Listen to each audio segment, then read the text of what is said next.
Hello, I'm Polly Mitchell-Guthrie, and today I'm going to talk to you about what Stonehenge can tell us about the future of supply chain. Now, if you look at these two images and you think about what is the future of supply chain and logistics, you probably think about things like technology, maybe the image on the left, a robot in a warehouse automating picking and packing, maybe even think about an autonomous or lights out supply chain driven by artificial intelligence. I'm betting that you probably don't think of the image on the right, Stonehenge. What can ancient history tell us about the future of supply chain? While automation and AI are indeed revolutionizing supply chain, there are lessons from Stonehenge that show enduring features of supply chain that will also point us into the future. So let me explain. These four enduring elements are as follows. The first, the planning involved in building Stonehenge was momentous, and planning is still huge today. Value chains were and are global. Innovation is critical for supply chains, and supply chains have always been built by and for humans.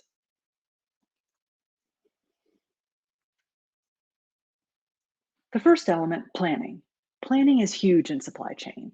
Think about planning Stonehenge. This image here on the left is a rough depiction of what a plan might have looked like for Stonehenge. So this wasn't something that was just built overnight or spontaneously. It had to be planned. It had to be designed. It had to be sourced, and it had to be constructed. Hundreds of people had to be involved. They had to move the raw materials on site. I'll talk more about that.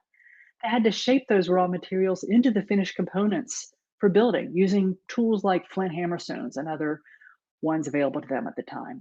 And then they had to actually erect the stones, move them from the lying on the ground to the upright position we know them for.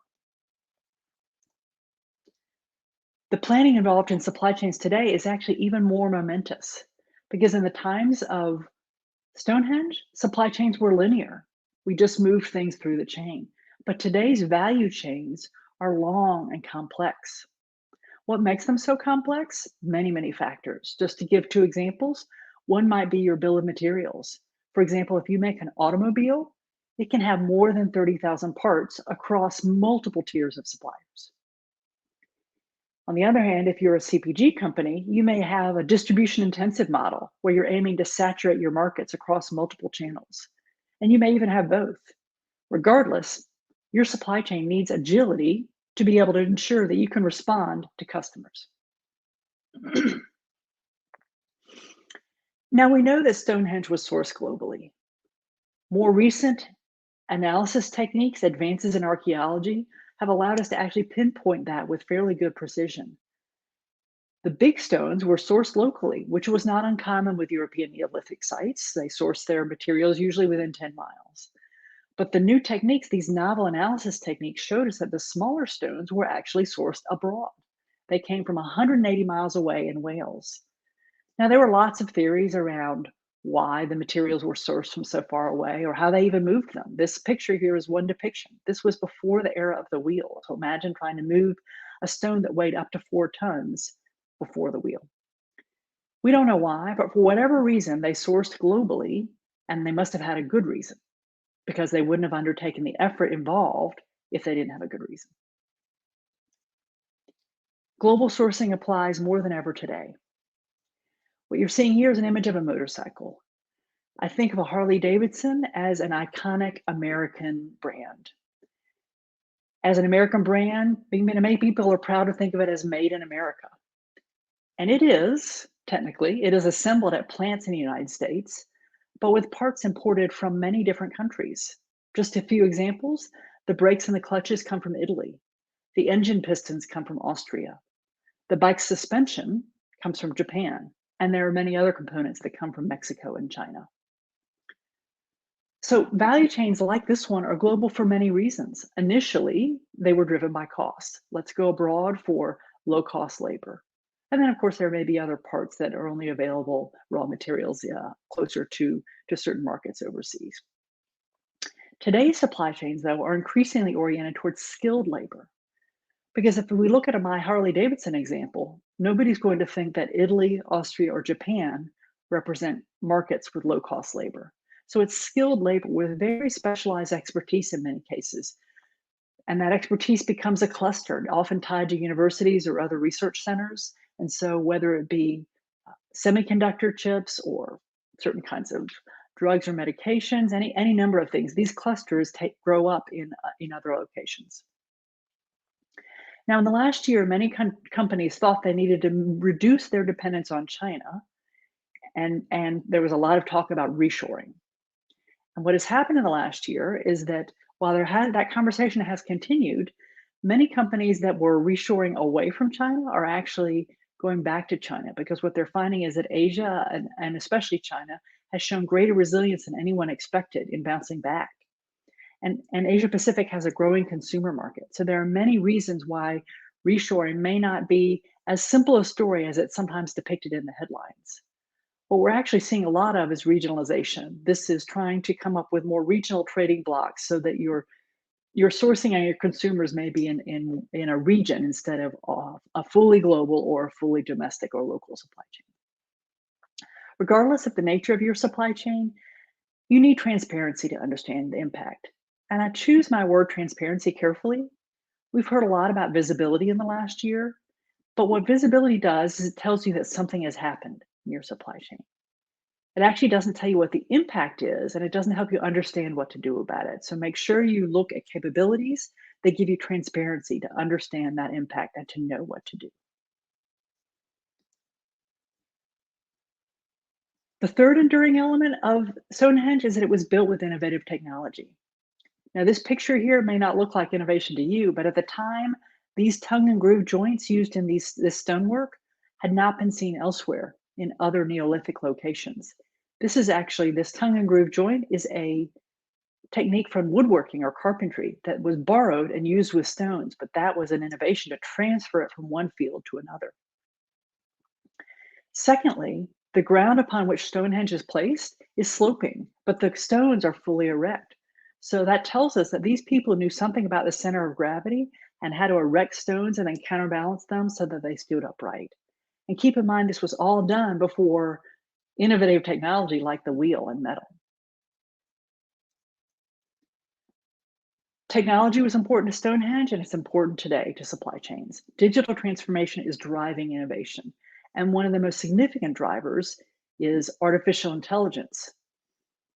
Now, McKinsey reports that companies that adopt artificial intelligence can improve their logistics costs by 15%, their inventory levels by 35%, and their service levels by 65%.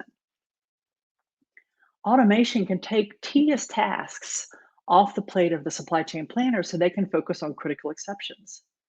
One example, lead times.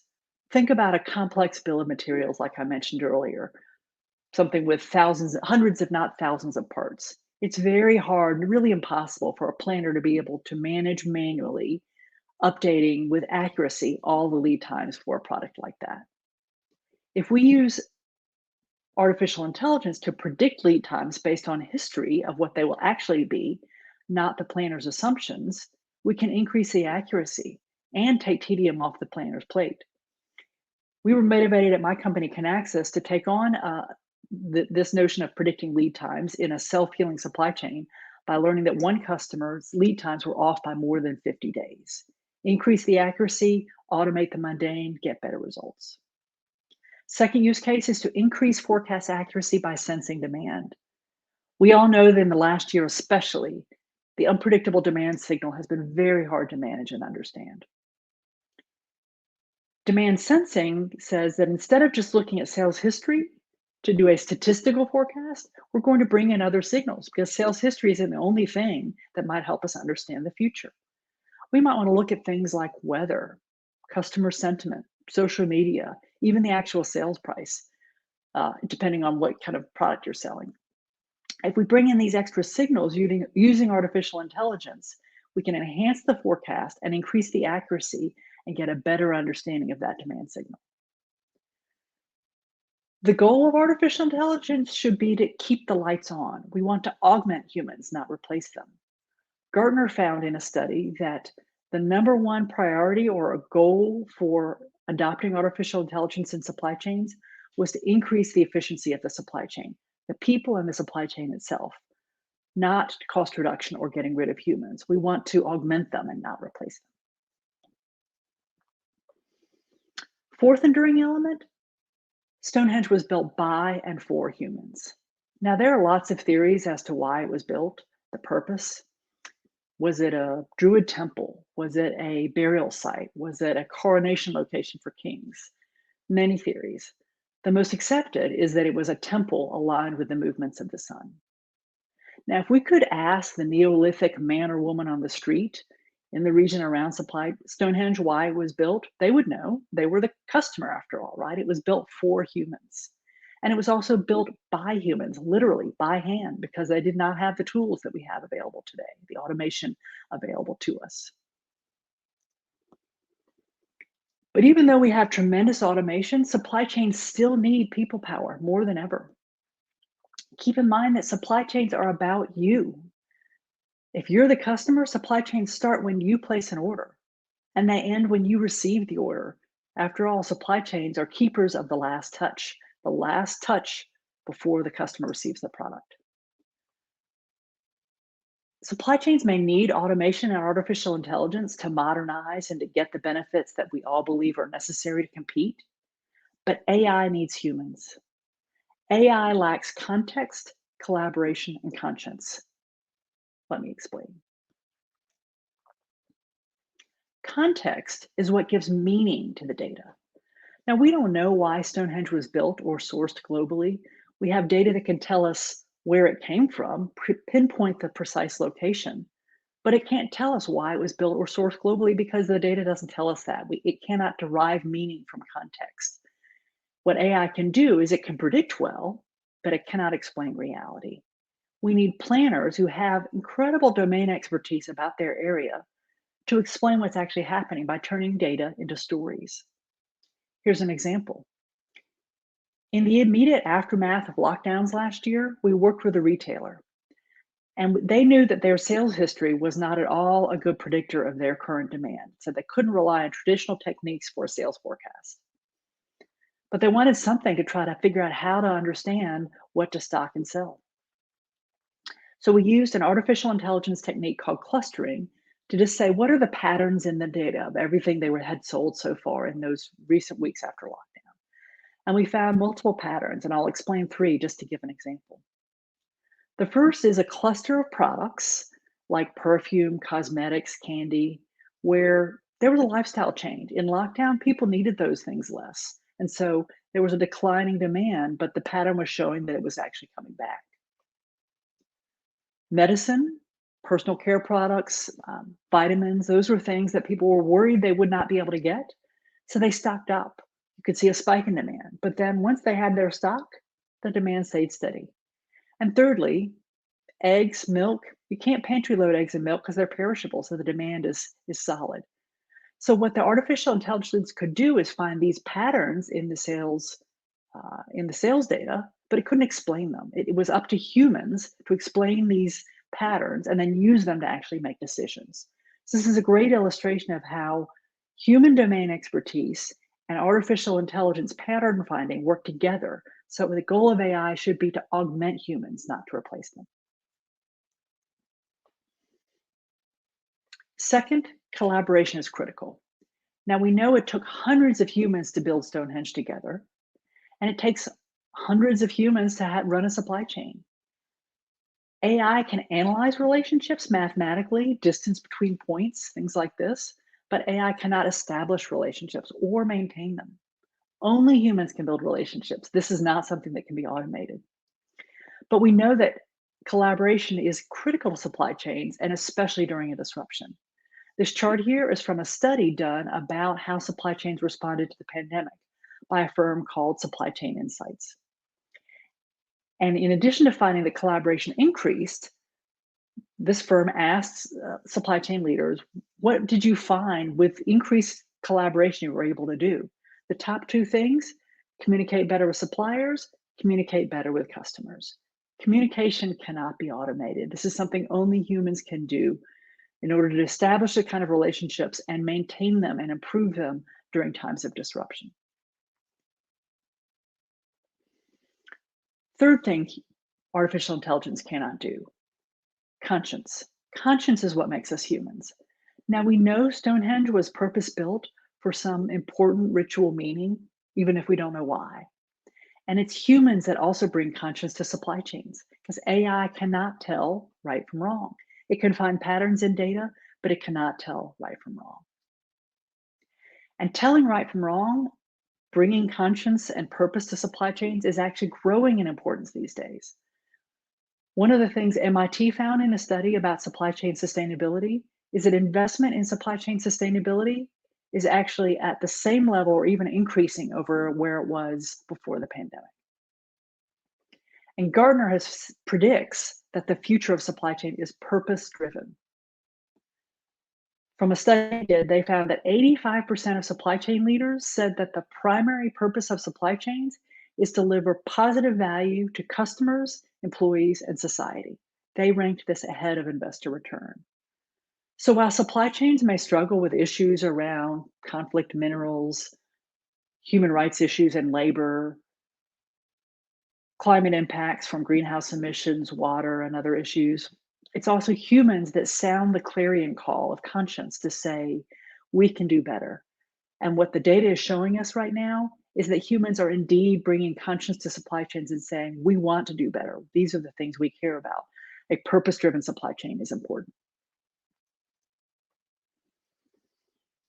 So how do we lead supply chains into the future?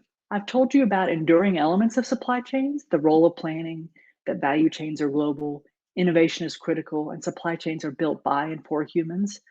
Those elements will continue into the future, but what will help us actually thrive in the future? Accenture says that only 4% of supply chains are future ready. So if you're in that 96%, what do you need to do? Align with my 3 areas that artificial intelligence cannot do. Here are some tips from Accenture. The first, upskill your people. While we have humans being augmented by artificial intelligence, as we invest in automation and digital transformation and AI to power it, we also need to invest in our people, upskill them to give them the skills they need to work in a modern supply chain. Collaboration is critical. So how do we make collaboration happen? Break down the silos in supply chains and connect the supply chain so that you can actually see what's happening and people can collaborate. And thirdly, conscience. It's shared metrics that matter that allow us to drive to these purpose-driven outcomes. But we need to align on those shared metrics and make sure everyone across the entire supply chain can see those shared metrics that matter and align their efforts to it and see the impact of their decision, their actions on any of those metrics. I love this quote from Pedro Noriega at Procter & Gamble. When you have the ability to look forward, predict and anticipate, the future looks brighter and easier. Pedro is a supply chain leader at Procter & Gamble, and he is a proponent and a believer in the role of supply chains in our future and the fact that supply chains are human. So if you want to learn more about how agility can help you ensure responsiveness to your customers, transparency can help you understand impact, and AI can work alongside your humans, not replace them, I invite you to learn more about Kinaxis. Follow us on LinkedIn or visit us at kinaxis.com. Thank you.